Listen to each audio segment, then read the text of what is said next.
মুহূর্তে দর্শকদের কাছে তিনি শুধুই গুগলির বাবা। কে এই গুগলি সেটা বিস্তারিতভাবে জানতে হলে এখনো অপেক্ষা করতে হবে 29শে মার্চ অবধি। কিন্তু তার বাবা যে সকলের প্রিয় সোহম চক্রবর্তী সেটা নতুন করে বলার নয়। এ তো গেল পর্দার ওপারে থাকা সোহম চক্রবর্তী।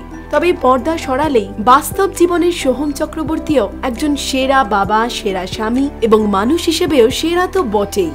ছবির প্রমোশনাল কাজ ছাড়া সোহমের বাকি সময়টা সযত্নে তুলে রাখা থাকে তার মা বাবা, তার বড় ছেলে আয়ুষ চক্রবর্তী, ছোট ছেলে অধ্যয়ন চক্রবর্তী এবং স্ত্রী তনয়া চক্রবর্তীর জন্য।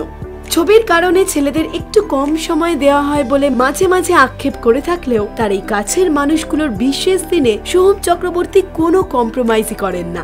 1 বছরে পা দিল ছোট্ট অধ্যয়ন, ছোট ছেলের 1 বছর বলে কথা, তাই বার্থডে পার্টিও হলো জমিয়ে।